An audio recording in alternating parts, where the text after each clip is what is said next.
So for most of my adult life, I've had an interest in the concept of gender. It was one of my majors at university, a key discussion topic in my years in the performing arts, I know, and also an integral point in my work as an activist, both domestically and internationally. I am a very proud feminist. I believe that all persons of all sexes, genders, sexualities, orientations, abilities, faiths, and backgrounds deserve to be seen and treated as equal. The concepts surrounding gender, however, make me of equal parts excited and angry. Excited because our gender identities can make us feel involved and active in our communities. Angry because of the injustices performed against people, by people, using gender as the primary reason for such brutality and abasement. Gender is tightly intertwined with all oppressions and the marginalisations of people, intersecting deeply with ideas and issues of race, of culture, of economics, of religion, education, warfare, freedoms, government, law, and relationships. When most of us think about the concept of gender, we think in binary terms in relation to identity characteristics. I am, they are, he, she is, male or female. What we've seen over the past few decades and what we continue to see is a shift in the relationship people have with gender. We're seeing more people get behind women's rights, more people support public health campaigns to prevent men's suicide, and trans and gender diverse people take global platforms to say that we are here and that we are proud. However, we still see women as not deserving an equal wage to men. Men as hypersexed rapists and porn addicts, and trans and gender diverse people as freaks worth sterilising and murdering, all without ramification. Gender norms, the scripts that are written for us to adhere to so that we can be classified as normal, abiding and moral citizens, hurt all of us. Such norms dictate who we can be. They provide the checklist where we must satisfy every condition to be seen as real and appropriate. Women are often taught to hate their bodies, as are men. Men are not allowed to cry, as it depicts weakness and a softening of the core principles of masculinity. But they must work hard and can only release their frustration in aggressive and domineering ways. Women are taught to be emotional, but not too emotional, to give their time to creating families, careers, hot and feminine bodies that are conducted predominantly for the benefit of their partners rather than themselves. Trans and gender diverse peoples are told that we are abusing gender, appropriating the experiences of women and men, that affirming our bodies through medical means is an act of self-harm and an affront to numerous gods and creators. We are taught to hate our bodies. We are told to regulate our emotions, to give more or to pull back. We are prescribed suitable actions, ideas, pursuits, goals, dreams, rather than letting us describe them to others. Our society is still maybe not fearful, but concerned about the presence of strong and educated women in power, of effeminate men, the act of sex, same-sex relationships, sex workers, non-nuclear family structures, people in non-traditional occupations like male nurses, female engineers, transgender and intersex athletes, because the existence of these people in these spaces disrupts the way that we expect people to exist and to participate. Our society is moving away from this, but it's a fluxing relationship. When we push against the status quo, it pushes back, and it does so with force. We're now in the midst of a gender revolution, case in point. There we go, excellent. I say it's a revolution because we're coming to recognise that gender does not solely denote what a person can or cannot do or stipulate our value in this world. I'd like to challenge you that we do not always need gender to define who we are. We're coming to recognize that people are strong, that they're worthy, that they're good, with or without a gender identity, whatever happens to be relevant for that person. These preconceived ideas of what gender means, that there are only two strictly defined options that are defined at birth, and its relevance is shifting. In order to grow as a society, we must have a revolution against the structures that keep us restricted. Gender is one of these structures. Gender is used to raise some of us up to glory and power, and for the others to bring down into silence. The use of gender in determining power, it impacts on our experiences in accessing schooling. It determines our hierarchies in business. It dominates our family structures. Who with to have relationships, and equally importantly, it shapes how we see ourselves in this world. It's like a list of do's and do nots. There's a set way to act and live appropriately.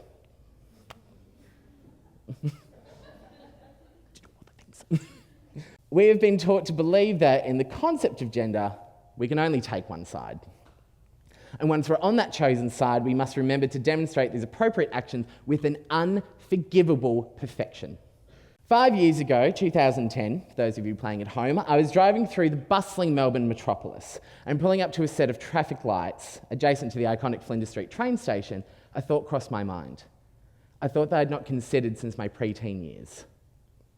While waiting for the green light, I thought maybe, just maybe, I wasn't a man after all. I use the term man because of the dominant and intertwining relationship in masculinity, that of being macho, emotionally closed off and powerful, has with the gender that we have labelled as male. But being very aware of my flamboyant personality and ability to stride in high heels and a love for a well-defined smattering of eye makeup since around age 10, let me assure you that my relationship with typical masculinity has been rather dubious for some time. I, like many of us here, was assigned a gender at birth that reflected my genitalia. For most of my life, I sat with that in comfort. I enjoyed living my life as male. It was a good thing to have visible body hair. I'd always be heard in conversations.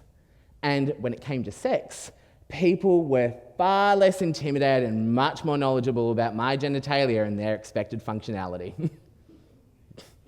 What are you going to do? Reflecting on my upbringing, I noticed some significant gaps. During high school, sitting inside the classroom filled with pubescent musk and radically fluctuating hormones, rarely I saw conversations where I now could be seen as usual.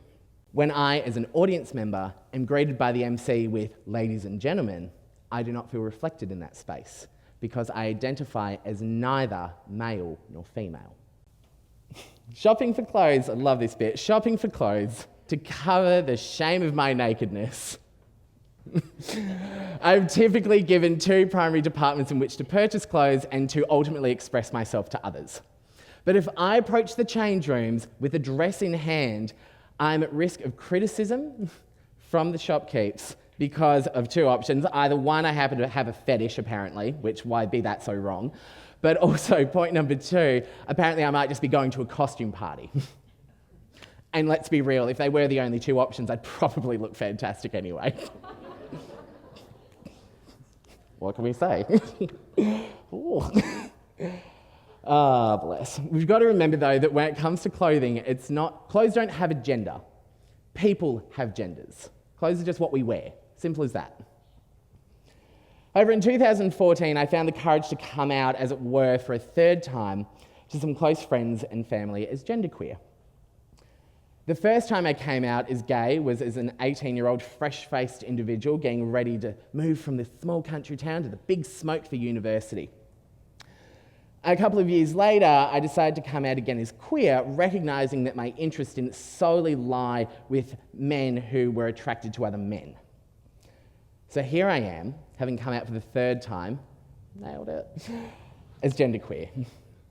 But being genderqueer to me means that I don't conform typically to the binary notions of gender identity, of male or female. I use the pronouns they and them to refer to myself and for others to refer to me, rather than he, him, she, or her. And for anyone out there who is taught that they and them can only refer to a collective or group, I say this. Point number one. They and them has been used for a really long time to refer to a single person by such wonderful writers as William Shakespeare and Jane Austen, even pre-14th century, and they've got their approval, so we've got that. Point number 2, they're my pronouns, and I get to choose how I wish to be known to all others and to refer to myself. Our means of self-referencing to use language for the primary purpose of identifying our place in this life for the second that we are here is incredibly powerful. There are numerous terms, definitions, pronouns, and titles that we all use to describe who we are. And over time, the way we use gender to refer to ourselves may change. That's okay. This flexibility, though, needs to be allowed and met with solidarity, because gender is a fluid thing, and it's important to recognise this fluidity every single day, since some people identify as male, others identify as female, and others, like myself, as neither, both, or something else altogether, because why not? I'll just point this out as well. Gender isn't exactly planned either. It's not exactly like, Monday, Wednesday, Friday, I'll be male. Tuesday, Thursday, Saturday, I'll be female. Sunday's just a genderqueer day. Do what you want. Go nuts. Clearly a day early. More so, it's about who we feel we are at every point during every day. To acknowledge this fluidity, though, language too has to be fluid. Some examples of how language has changed is the use of pronouns such as they, ze, and hen, which was actually a formalised third gender option in Sweden earlier this year. Yeah. So exciting. Go Sweden. But being genderqueer, atypical, and non-normative doesn't directly relate to the bodies that we have. The same goes for binary genders of male and female, because we muddy the waters of sex and gender, but gender is how we perceive ourselves, how we present ourselves, how we participate as humans. Sex, on the other hand, relates to our bodies, our abilities, and more often than not, correctly or incorrectly, our genitalia and our sex organs. We take gender to mean our bodies, and our bodies to mean our genders. Yes, there is a relationship between the gender identities that we have, the bodies that we exist in, the orientations that we depict, the sexualities we have, but these relationships are very complex and cannot be simplified down to A plus B equals C. And on that, a significant issue that we all face in gender identity is the matter of being passable. We attribute physical qualities to gender. And as it is often bluntly stated, to have breasts and a vagina means to be a woman, and to have facial hair and a penis means to be a man. Wrong. No. This is problematic for those of us in the trans and gender diverse community, because what that says then to us is that we are not good enough as men or women or otherwise, without satisfying these physical requirements. As a genderqueer person, I feel significant and continual pressure to be a particular way, to have a certain body, to act on certain desires, and to negate all others. It's commonly assumed that with a non-binary identity, we would dress ourselves in a more androgynous way, that we don't look typically male or female. But this assumption that our bodies directly relate to our genders is incredibly hazardous. If bodies don't match what we expect them to do or to look like, we hesitate to admire them, to love them, to make enthusiastic and consensual love to them. We desire these slim, tight figures to portray an idyllic depiction of masculinity and femininity, #Fitspo. We market this as the optimal expression of gender conformity, the peak of these good, sexy bodies. But so many of us can't or don't want to get there. If we try and we don't make it, then we are deemed to have failed. Our bodies are failed. Our bodies are failed bodies. But the labels we use to define ourselves, whether it's gender, sex, shape, orientation, occupation, love interest, class statuses, is, to a large part, up to us. Every single one of us should have the opportunity and the choice to define ourselves in whatever way we choose to do so, so long as it feels to be true to and of ourselves. But what is not okay is when we take away that choice from others. We are saying to people at the moment that they cannot be who they wish to be known as, what they choose to call themselves, because it disrupts these so-called foundational fabrics of society, because it shapes the understanding of normality, and that is oppressive. But these necessary changes, and they are necessary changes, in how we understand concepts and lived experiences of gender are not easy. They're difficult, because it means that you have to relearn everything that has been so usual for so long in our lives. They're difficult, but they're not impossible. If we want to improve our society and the lives of its people, then we have to take action. We must listen to the experiences of people, using their pronouns correctly, and taking it on the chin when we're called out for getting them wrong, just say sorry and move on to the next thing. Case in point. We must stop policing gender and policing bodies, and stop using gender against people. We have to enable people to live their truth. We must recognise the potential of every person to participate and do great things, and not omit them because of how they choose to identify. We must celebrate gender diversity and diversity of all kinds, and stop running for the hills when we're presented with something that doesn't seem usual.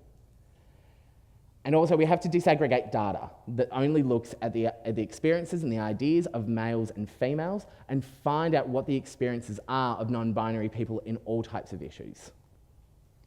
And also consider, why does gender matter in the data that we're collecting? What's its point? What's its purpose? Because it does have one. So do we know everything that there is to know about gender? I'm assuming after this, probably not no. Good, and that's okay. Because as we grow and we change, gender too will grow and change. But we're in the midst of a gender revolution. And it's time for us to dive in, head first, and start exploring. Thank you.